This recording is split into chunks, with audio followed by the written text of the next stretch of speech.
नमस्कार दोस्तों, आज मैं एक्सप्लेन करने वाला हूँ हाल ही में आई एक क्राइम थ्रिलर मूवी भक्षक को। ये कहानी है एक बालिका गृह की, जहाँ कुछ अनाथ बच्चियों के साथ दुष्कर्म होता है और जब ये बात एक पत्रकार को पता चलता है तो वो उस बालिका गृह की सच्चाई सबके सामने लाने में पूरी कोशिश करती है। अब देखना ये है कि वो पत्रकार इन अनाथ बच्चियों को इंसाफ दिला पाती है या नहीं। अगर आपको मेरी एक्सप्लेनेशन पसंद आती है तो लाइक कर देना और आप हमारी वीडियो पहली बार देख रहे तो चैनल को सब्सक्राइब कर देना। कहानी शुरू होती है बिहार के मुनव्वरपुर से, जहां एक आदमी एक लड़की के साथ जबरदस्ती करने की कोशिश कर रहा था, जिस वजह उस लड़की ने आदमी के उंगली पर दांत से काट देती है। वो आदमी गुस्से में आकर लड़की के गुप्त अंग में मिर्ची पाउडर डाल देता है, जिस वजह वो लड़की दर्द के मारे चिल्लाने लगती है। तभी वहाँ सोनू नाम का एक दूसरा आदमी आता है। सारी बातें सुनने के बाद सोनू एक डॉक्टर को फोन करता है। वो डॉक्टर सोनू से कहता है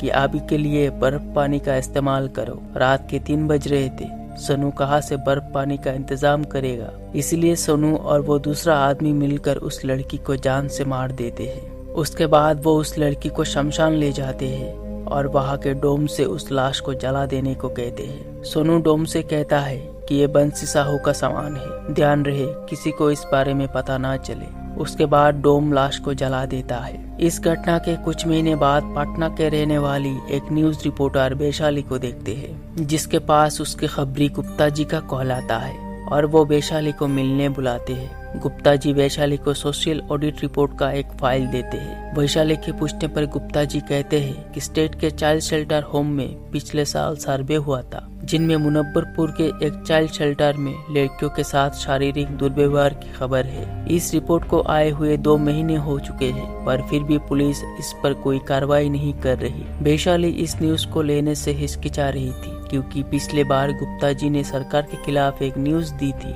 लेकिन बाद में वो झूठ निकला था। गुप्ता जी कहते हैं कि आप पहले इस रिपोर्ट के बारे में पड़ताल कर ले, अगर आपको ठीक लगे तो बाद में मुझे पैसे दे देना। वैशाली की खुद की एक न्यूज चैनल है जो कैमरामैन भास्कर के साथ चलाया करती है, जिसका नाम कोशिश न्यूज है। इस चैनल को ज्यादा लोग जानते नहीं, जिस वजह उनका चैनल कुछ खास चलता भी नहीं। रात को हम वैशाली के पति अरविंद को देखते हैं, जो एक पोस्ट ऑफिस में काम करता है। अरविंद अपने पत्नी को काफी सपोर्ट करता है। उनके शादी के 6 साल हो चुके हैं, पर अभी तक उन्होंने कोई बेबी प्लानिंग नहीं किया है। अगले दिन वैशाली मुनव्वरपुर के उस बालिका गृह में जाती है, जहां उसे उस बालिका गृह के बाहर एक बड़ी पॉलिटिशियन पार्टी की झंडा नजर आती है। उसके बाद वैशाली उस जगह की फोटो लेने लगती है, पर तभी वहां सोनू आता है और फोटो लेने से मना करता है।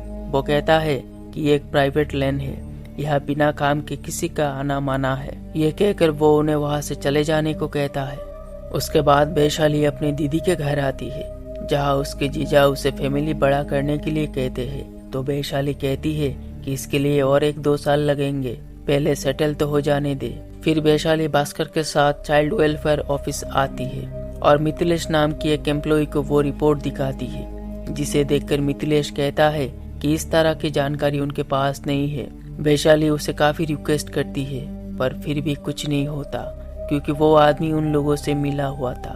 ये बात बंसी साहू को पता चल जाता है कि कोई उनके खिलाफ आवाज उठा रहा है, जिस वजह वो वैशाली के पति अरविंद को कॉल करता है और उसे चेतावनी देता है कि वो अपनी पत्नी को रोक ले। रात को वैशाली जब अपने घर आती है तो अरविंद उसे पूछता है कि तुम आजकल कौन सी बालिका गृह की जांच पड़ताल कर रही हो।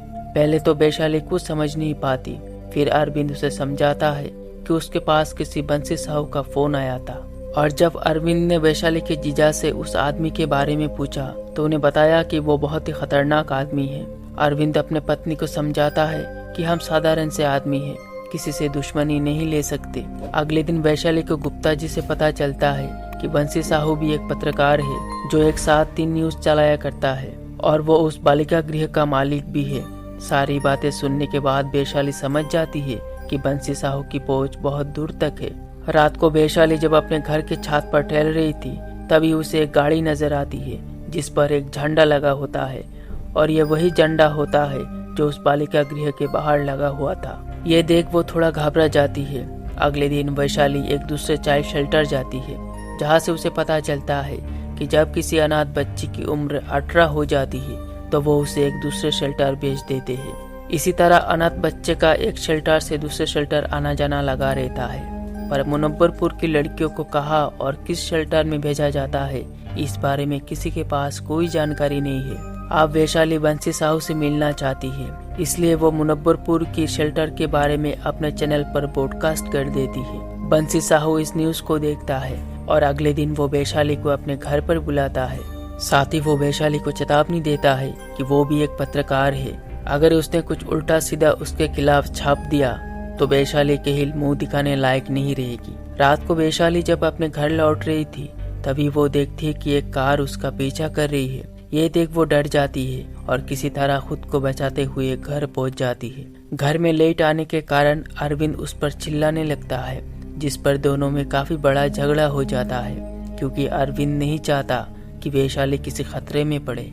फिर भी वैशाली अगले दिन एक दूसरे शेल्टर जाती है, ये जानने के लिए कि कोई मुनव्वरपुर से यहाँ आया है कि नहीं। इसी तरह कई शेल्टर ढूंढने के बाद उसे सुधा नाम की एक लड़की मिलती है, जो पहले मुनव्वरपुर के बालिका गृह में खाना बनाया करती थी। वैशाली उसे उस बालिका गृह के बारे में पूछती है। सुधा पहले तो कुछ बताती नहीं और काफी डर जाती है, लेकिन बाद में हिम्मत करके वैशाली को सारी बातें बताती है कि साल 2016 में वो पहली बार उस बालिका गृह पर गई थी।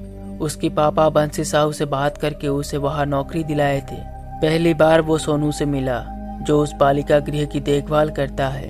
फिर वो मिली बेबी रानी से, जो दिखने में बिल्कुल नेक और शरीफ थी, लेकिन असल में वो उसका उल्टा ही थी। बेबी रानी सुधा को सारी लड़कियों से मिलवाती है और कहती है कि आज से वो तुम सबके लिए खाना बनाएगी। उसके अगले दिन सुधा जब खाना बना रही होती है तभी उसके पास एक लड़की आती है।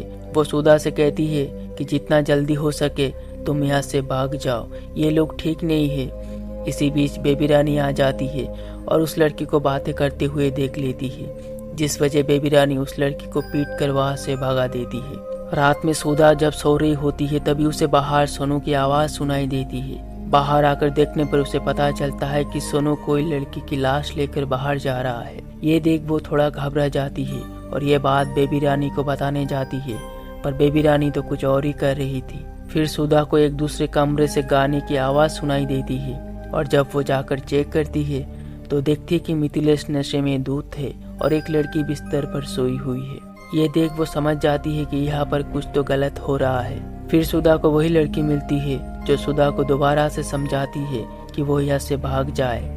एक दिन शेल्टर में एक बहुत बड़ी पार्टी होती है, सभी पार्टी का मजा ले रहे होते हैं और इसी मौके का फायदा उठाकर सुधा यहाँ से भाग जाती है। फिर कहानी प्रेजेंट में आती है, जहाँ वैशाली की दीदी अरविंद से कह रहे हैं कि जिस तरह वैशाली बंसी के पीछे पड़ी है कहीं उसकी जान को खतरा न हो जाए।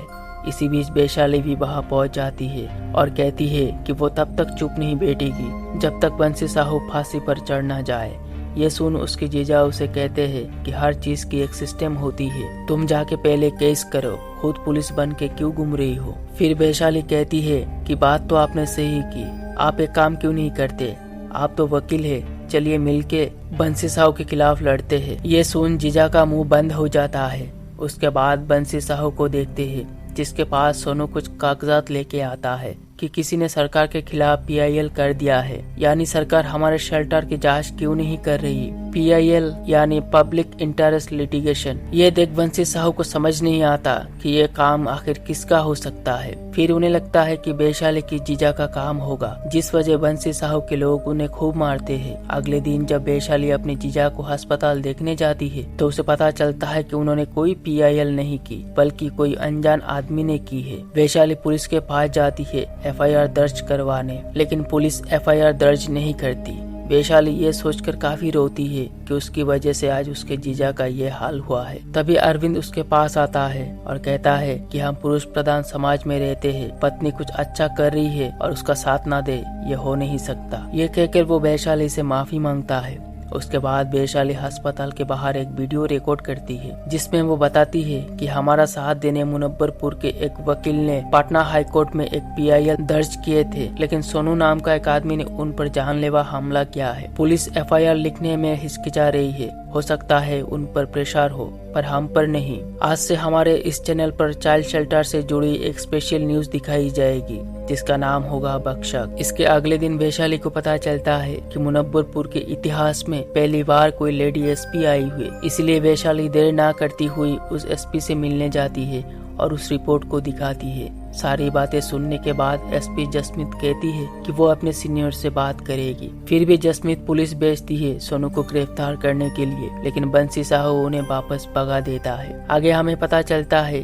कि PIL करने वाला कोई और नहीं बल्कि गुप्ता जी है। उन्होंने सोचा था कि ऐसा करेंगे तो कार्रवाई होगी, लेकिन कुछ नहीं हुआ, उल्टा जीजा बेमतलब पीट गए। भास्कर और वैशाली एक प्लान बनाते हैं। भास्कर ब्रिजमोहन से मिलने जाता है जिसकी पत्नी मिनिस्टर है। ब्रिजमोहन के बलबूते पर बंसी साहू इतना उड़ पा रहा है। भास्कर ब्रिजमोहन को मिथिलेश के खिलाफ भड़काता है। वो कहता है कि मिथिलेश के पास आपके खिलाफ ठोस सबूत है जो वो वैशाली को देने वाला है। वही गुप्ता जी वैशाली से मिलने आते हैं और उसे खबर देते हैं कि सीतामढ़ी समाज कल्याण विभाग के पदाधिकारी सत्यजीत दुबे को मार दिया गया है। 4 दिन पहले कोई स्कॉलरशिप हड़पने वाला गैंग ने उड़ाया है। मामला ओपन एंड शॉर्ट है। अब आपको देखना है कि आप इस न्यूज को लोगों तक कैसे पहुंचाएंगे। वही ब्रिजमोहन बंसी साहू को मिथिलेश के बारे में बता देता है, जिस वजह ये लोग मिथिलेश को कूट देते हैं। शाम को ये न्यूज वैशाली अपने चैनल पर बता देती है, जिसे देखकर सबकी हवा निकल जाती है। इस खबर के बाद मुख्यमंत्री से ऑर्डर आता है कि इन सबको गिरफ्तार कर लिया जाए। जसमीत को ये बात पता लगते ही वो वैशाली को मुबारकबाद देती है और कहती है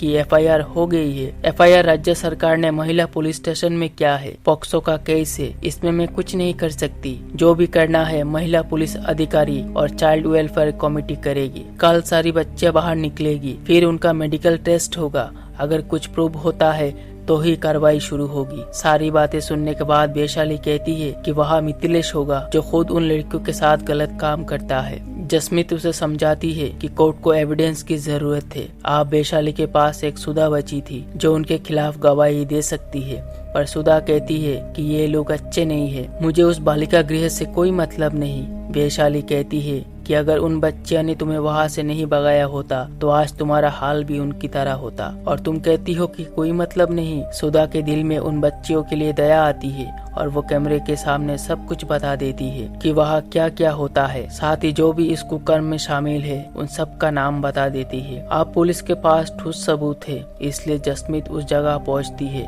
और सारी बच्चियों को रिहा करती है। साथ ही वो एक एक करके सबको गिरफ्तार करती है। अब तक कोई नहीं आया था इस सच को बाहर लाने में, पर जैसे ही ये केस बड़ा हुआ तो सारे पत्रकार चले आए इसकी रिपोर्टिंग करने। मिनिस्टर मैडम मीडिया के सामने बयान देती है कि हमारी सरकार महिला के बारे में हर वक्त सोचती रहती है, जबकि खुद उनका पति बंसी साहू के साथ मिला हुआ था। वही मिथिलेश मीडिया के सामने शरीफ बन जाता है। वो गुनहगारों को सजा देना चाहता है जो खुद लड़कियों के साथ गलत करता था। आप वैशाली इस केस को लेकर एक रिपोर्टिंग करती है और वो कहती है कि हमारे आसपास ये सब कुछ होता रहता है, पर हम इस पर नजर नहीं डालते। जब तक खुद पर नहीं बीतता हम इस दर्द को महसूस ही नहीं कर पाते। और इसी के साथ ये मूवी यहीं पर खत्म हो जाती है। उम्मीद करता हूँ दोस्तों आपको मेरी एक्सप्लेनेशन पसंद आई होगी।